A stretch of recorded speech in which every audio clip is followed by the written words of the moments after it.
जो पैसा कमाओ मेरे दोस्तों, सबसे पहले अपने स्वभाव को मैनेज करो। समाज को पता ही ना लगने दो कि आप पैसे वाले हो गए। शोर ना करो, क्योंकि आप यदि शोर करने लग गए तो आपकी ग्रोथ, आपकी उन्नति रुक सकती है, क्योंकि जमाना नजर लगाने बैठा है। लेकिन दुनिया आजकल, ये बात अक्ल कम लोगों को है, आजकल लोगों के पास पैसा आता है ना, वो पहले दिखावे की जिंदगी। ए देखो मेरे पास गाड़ी, पैसा आया सबसे पहले गाड़ी ले आए, बड़ा मोबाइल ले लिया, ब्रांडेड कपड़े ले आए, भले बाद में फटे पहने। दिखावा। आज आप में से बहुत लोग यहां ऐसे होंगे जो आप लोग भी दिखावे की जिंदगी जीना पसंद करते हैं। भले अंदर कुछ ना हो, पर बाहर आपने मेंटेन कर रखा है सबको दिखाने के लिए, रिश्तेदारों के लिए, दोस्त यार देखो हम क्या है, जलवा है अपना। लेकिन भीतर से क्या हो ये तो आप अच्छे से जानते हो। कुछ लोगों के तो घर में दाल रोटी का जुगाड़ नहीं है, लेकिन बाहर से ऐसा दिखा रहे हैं कि हम बहुत अमीर हैं। क्या मतलब की ऐसी अमीरी? दिखावे से क्या पाओगे? बहुत लोग हैं जो बैंक का कर्जा लदा पड़ा है सिर पे, कर्जे में करोड़ों का कर्जा है। भैया, सबसे सुखी व्यक्ति कौन है बताओ? एक तो है कि जिसके पास संतोष है वो सुखी है, लेकिन एक परिभाषा और है महाभारत में कि जिसके पास कर्जा नहीं है किसी का, लेन देन क्लियर, जिसके, सुनो ये पाठ बच्चों को पढ़ाना बहुत तरीके से, जो मैं बोल रहा हूं ये बात मैं 20 साल से लेकर 30 साल के लड़का लड़कियों के लिए, इस पीढ़ी के लिए बोल रहा हूं, क्योंकि इस उम्र में ये निर्णय आपको जीवन भर सुख देंगे। ये जो ज्ञान है ना, ये पढ़ने से नहीं मिलता, ये अनुभव है। कोई पुस्तक में ये सब नहीं लिखा, ना तुम्हें कोई पुस्तक ये ज्ञान दे सकती है, कोई कॉलेज, कोई यूनिवर्सिटी तुम्हें ये नहीं पढ़ा सकती, ये अनुभव है। कितना भी बड़ा आज का युवा हो, लड़का हो, लड़की हो, पढ़ा लिखा हो, वो लोग गलतियां कहां करते हैं? यही गलतियां करते हैं। पैसे आए बर्बाद कर दिया, उड़ा दिया, बचा के नहीं रखा, कल की प्लानिंग नहीं कर पाए, अपने लिए घर नहीं बना पाए, अपने लिए दुकान नहीं बना पाए, अपने लिए बिजनेस नहीं खड़ा कर पाए, अपने आगे के रास्ते क्लियर नहीं कर पाए, दिखावे में जीते रहे, कर्जा ले लेके गाड़ियों में घूमते रहे, कर्जा ले लेके बंगला बनाते रहे, बाद में कुड़की हो गई, बैंक वाले ने ले लिया। क्या समझदारी है? हमारे बुजुर्गों ने इस पर एक कहावत कही है, कहो तो बता दूं। जितना चादर हो उतना पैर पसारो। क्या मतलब हुआ? संसार में सबसे सुखी वही है जिसके सिर पे कर्जा। बोलो ये बात। चलो अब आप लोगों से मैं ये पूछ रहा हूं, ये बात सही है कि गलत है? आज चैन की नींद उसे आती है साहब जिसके ऊपर कर्जा नहीं है। जिसके सिर पे कर्जा है वो रात को ठीक से सो नहीं पा रहा है, शांति नहीं है, टेंशन है, ना सो पा रहा। जब सो नहीं पाएगा तो खा नहीं पाएगा ठीक से, उसे स्वाद नहीं आ रहा है। तुम्हारे घर में जो भोजन बनता है, दाल चावल सब्जी रोटी, वही भोजन किसी भूखे को खवाना, कहेगा वाह मां क्या बनाया तुमने, क्या स्वाद है। और वही भोजन तुम अपने पति को, अपने ससुर को खवाओ तो कहते हैं इसमें ये नहीं है वो नहीं है। क्यों? भोजन में कमी नहीं है, खोपड़ी में कमी है, टेंशन है, यहां पर टेंशन है, परेशान है यहां से। इसलिए 17 तिगड़म चल रहे हैं ना, इसलिए उसका ध्यान भोजन में नहीं है, स्वाद मिल ही नहीं रहा है, समझो ना। एक बात बताओ, जब आपको सर्दी हो जाती है तब भोजन का स्वाद मिलता है, गंध आती है, कुछ सुंघाता है। शरीर क्या है? शरीर जितना हैप्पी रहता है, हम जितने प्रसन्न रहते हैं, उतना प्रकृति का आनंद लेते हैं। हमें चिड़ियों की चहक कब अच्छी लगती है? बोलो। जब हृदय प्रसन्न हो तो चिड़ियों का चहकना, बोलो मेरी मां, चिड़ियों का चहकना अच्छा लगता है। गिलहरी का खाना देखना, गिलहरी खाती ना कुछ, गिलहरी को देखना अच्छा लगता है, मोर को देखना अच्छा लगता है, प्रकृति को देखना, आकाश को देखना, नदियों को देखना, समुद्र को देखना, गुलाब को देखना, वाह, सबको जो ईश्वर ने बनाया उस प्रकृति को देखना भी एक आनंद है। लेकिन आप लोग अभी आनंद से बड़े दूर हो चले हैं। अब कहां कोई चिड़िया की चहक सुन करके खुश हो रहा है? क्योंकि इतना तुमने कचरा भर लिया है, टेंशन का, डिप्रेशन है, परेशानी है, तुम हार्ट अटैक आ रहा, मर रहे हो। जिंदगी तुम जिए कहां? तुम तो घिसटते रहे और मर गए अंत में, बोझा गधों की तरह ढोते रहे, ढोते रहे, ढोते रहे। गधों की तरह तुमने जीवन जिया है, बोझा लेकर जीवन जिया है, कर्जे पे कर्जे लदे हैं। जरूरतें कम करो, आमदनी बढ़े और जरूरतें कम हो, फिर सुखी हैं आप। राम इतना दीजिए जामे कुटुंब समाए, मैं भी भूखा ना रहूं साधु न भूखा।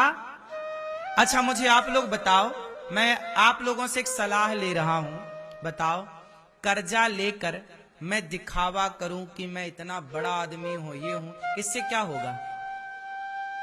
ये समझदारी है कि बेवकूफी है? और मैं आपको दिखा के पाऊंगा क्या?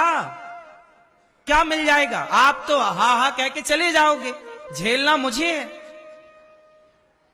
समझदार लोग दिखावे में नहीं जीते। अनिरुद्धाचार्य कभी दिखावे की जिंदगी में रहा नहीं। हमें जमीन में सोना पड़ा, हम जमीन में सो गए, बिस्तर मिला तो बिस्तर पलंग में सो गए, नमक रोटी मिली तो नमक रोटी खा लिया। बचपन में मैं भीख मांगता था अपने गांव में, घर घर जाके। हम प्रोफेशनल भिखारी हैं, बचपन से भीख मांगी है। घर में जा जाके, लोगों के गांव में जाके आटा मांगते थे, लोग आटा देते थे, दाल देते, सूपा में सीधा लगा कर देते थे। सीधा समझते हो? तो बचपन से भीख मांग रहे हैं और भिक्षा मांग करके आज 290 वृद्ध माओं की सेवा हो रही है, 150 बच्चे गुरुकुल में पढ़ रहे हैं और हजारों भक्तों को भोजन और 400 गाय और 125 नंदी, ये तमाम सेवाएं चल रही हैं। हमें भीख भी जब हमारी औकात से ज्यादा मिलने लग गई तो हमने उस भीख को भी समाज में बांटना शुरू कर दिया। क्यों? हमें भिक्षा भी जब हमारी औकात से ज्यादा मिलने लग गई तो हमने भिक्षा भी समाज में बांटना। बताओ, आज गौरी गोपाल में जो भरपेट सबको भोजन मिल रहा है, ये मेरी भिक्षा मांगने का ही तो परिणाम है। आपसे ली गई भिक्षा आपको ही तो समर्पित की जा रही है। तेरा तुझको अर्पण क्या लागे मेरा। मेरी यात्रा जीवन की भीख मांगने से स्टार्ट हुई और आज इस यात्रा में आपके मध्य बैठकर ये बातें आपसे कर, मैंने जीवन में जो अनुभव पाया है ना, तुम दुनिया की अच्छे से अच्छी यूनिवर्सिटी में चले जाओ, उस यूनिवर्सिटी में पढ़ के आना, पूरी डिग्रियां पाना और फिर मेरे साथ बैठना 7 दिन में तुम्हें जो मैं पढ़ा सकता हूं ना, दुनिया का कोई कॉलेज, कोई यूनिवर्सिटी तुम्हें नहीं पढ़ा सकती। तुम अपने बच्चों को एक बार लाओ तो मेरे पास। समस्या यह है कि तुमने बच्चों को सत्संग से वंचित कर दिया। जीवन में पैसा पैसा, सुख सुविधाएं। आज सारा संसार किसके पीछे भाग रहा है? सुविधाओं के पीछे, सुख के पीछे। त्याग दो पागल। गाड़ी में चलने वाला जल्दी मर जाता है, पैदल चलने वाला थोड़ा लंबा जीता है। सही है कि गलत है? क्यों जी, आप बताओ। गाड़ी से वहां जाओ जहां लंबी यात्रा है। साग भाजी लेने तो कम से कम गांव में पैदल जाओ। अपनी सोसाइटी से निकलो, थोड़ा तो पैदल चलो, साइकिल चलाओ, स्वस्थ रहोगे। अब हर समय तुम गाड़ी, फुर्र से गाड़ी। ज्यादा सुविधा के चक्कर में आदमी बीमार है। ये बात सही है कि गलत है? हर समय एसी एसी, थोड़ा बॉडी को, हर मौसम को। मौसम 3 क्यों है? सर्दी, गर्मी और बारिश। हमारी बॉडी हर मौसम से लड़ने के लिए तैयार रहे। जिनकी बॉडी तैयार है वो कोरोना से लड़के जीत गए, और जिनकी बॉडी तैयार नहीं थी वो कोरोना से लड़के हार गए, मर गए। पता नहीं कब कोरोना जैसी बीमारियां इस देश में आकर खड़ी हो जाएं, कब कोरोना जैसा समय आकर खड़ा हो जाए। कम से कम अपने बच्चों को हर परिस्थिति के लिए तैयार तो करो साहब। एसी ठीक है, पता नहीं कब तुम्हारी बेटी को, जनक जी ने थोड़ी सोचा था कि मेरी बेटी को जंगल में लकड़ियां बीननी पड़ेंगी, जंगल की लकड़ियां काटकर चूल्हा जलाना पड़ेगा। लेकिन जगत की माता सीता को भी जंगल में कुछ महीने, कुछ वर्ष गुजारना पड़ा, और जंगल की भूमि पर वहां रहकर अपने बच्चों को लालन पालन करके संस्कारवान बनाना पड़ा।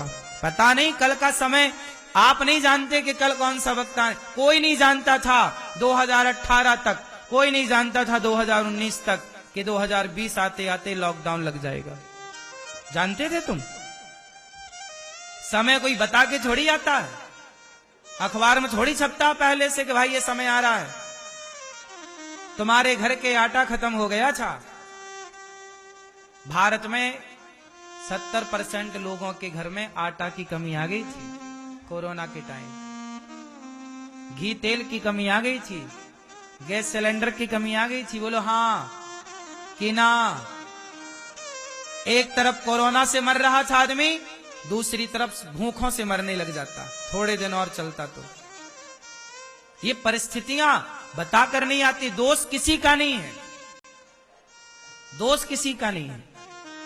लेकिन मैं आपसे सवाल करूं कि तुम्हारे बच्चे क्या हर परिस्थिति के लिए तैयार हैं? इसलिए मेरी मां, बच्चों को कॉलेज में पढ़ाना, स्कूलों में पढ़ाना ही पढ़ाई नहीं है, हर परिस्थिति से लड़ना सिखा देना, ये सबसे बड़ी शिक्षा है। जो माँ बाप अपने बच्चों को हर परिस्थिति में लड़ना सिखाएं। कई बच्चे आत्महत्या कर लेते हैं, नंबर कम आए आत्महत्या कर ली। क्यों जी? अभी हर साल भारत में सैकड़ों बच्चे 12वीं कक्षा के, 10वीं कक्षा के और अन्य विषयों के, अन्य क्लासों के, अन्य क्षेत्रों में आत्महत्या करते हैं कि नहीं? ये सुनते हो कि नहीं? ये बात सही है कि गलत है? बोलो सही है। अब मेरा सवाल फिर से आपसे, ये जो बच्चे आत्महत्या कर लेते हैं कम नंबर आने पर, फेल हो जाने पर, नौकरी ना लगने पर, ये आत्महत्या करने वाले लोग, बच्चे, किसकी गलती है? बच्चों की या उनके माँ बाप की, उनके टीचर की, उनके गुरुओं की? कुछ किसकी गलती है? गलती है माता पिता की, गलती है स्कूल के लोगों की, पढ़ाने वालों की। क्या पढ़ाया तुमने? सालों साल तुमने बच्चे को पढ़ाया, और क्या बच्चे, मां, तुमने क्या संस्कार दिए अपने बच्चे को कि जरा सी विषम परिस्थिति आई, नंबर कम आए, तो वो से कम नंबरों से जूझ ना पाया? अरे इतना तो मजबूत बनाया होता कि कम नंबर आए तो भी वो, आज चलो हार गया तो कल जीतने की, कल तो दौड़ लगाने को तैयार रहता, कल की तैयारी कर लेता। तुमने उसके मनोबल पे काम नहीं किया। तुमने बच्चे को केवल गधों की तरह बोझा लाद दिया पीठ में, जाओ जाओ पढ़ो, जाओ पढ़ो, पैसा कमाओ, बस खत्म। क्या जिंदगी जिला रहे हो बच्चों को, क्या जीवन जी रहे हो खुद। बच्चों को इतना पावर दो, इतना स्ट्रांग बनाओ कि वो हर परिस्थिति में लड़ सके। कम नंबर आए तो कोई बात नहीं बेटा, बहुत सारे दरवाजे हैं। हमें नौकरी नहीं मिली तो नहीं मिली, मारो लात नौकरी को और अपने को इतना महान बना लो कि तुम्हारे घर में बहुत सारे नौकर हो काम करने वाले। अपने को इतना सफल बना लो। नहीं मिली तो क्या हुआ? आईएएस बनना था ना तुम्हें, आईपीएस बनना था ना, तुम अपने को इतना सफल बनाओ कि तुम चाहो तो 10 आईपीएस खड़े कर लो तुम अपने दरवाजे में। क्या बात है, सारे रिटायर आईपीएस सारे तुम दो। अडानी के घर 50 आईएएस रोज खड़े रहते हैं, अंबानी के घर 50 आईएएस रोज खड़े रहते हैं। दुनिया के सबसे बड़े पढ़े लिखे वकील लाइन लगा के खड़े अडानी अंबानी के घर। तुम में काबिलियत हो तो संसार का हर पढ़ा लिखा तुम्हारे द्वार पे हाथ जोड़ के खड़ा रहेगा। क्या बात करते हो, तुम में काबिलियत तो हो। आत्महत्या करने से समाधान ना निकलेगा। ये मत सोचो कि हमारे लिए द्वार बंद हो गए। काहे बंद हो गए? तुम में काबिलियत तो हो। क्या चाहिए बताओ? दुनिया का सबसे टॉप डॉक्टर तुम्हारे द्वार पे ना बैठ जाए? तुम सफल तो बनो। और सफलता डिग्रियों से ही होती है, ये सोचना बंद कर दो। जिसके पास ज्यादा डिग्रियां हैं वही सफल है, ऐसा है क्या? आप लोग बताओ, मैं पूछ रहा हूं, सलाह ले रहा हूं। जिसके पास ज्यादा डिग्रियां हैं वही सफल है क्या? बोलो बोलो। हाँ, उड़ीसा में एक आदमी है, नाम मैं फिर भूला हूं, पर आपको याद हो तो बता देना। अभी राष्ट्रपति जिन्होंने सम्मानित किया है, 3री क्लास पढ़े हैं। कितना पढ़े हैं? 3री कक्षा पढ़े हैं। और उनकी लिखी कविताएं, उनका लिखा साहित्य पूरे भारत के बड़े बड़े कॉलेजों में पढ़ाया जा रहा है। अभी वो जीवित है।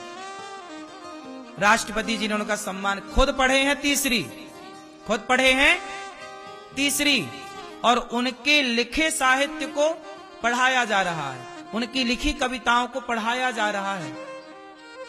क्या फर्क पड़ता है कि हमारे पास डिग्री नहीं है? क्या करोगे डिग्री का? ठीक है, मैं ये नहीं कहता डिग्री नहीं होनी चाहिए, हो, लेकिन डिग्री ही सब कुछ है, ये मानसिकता खराब है।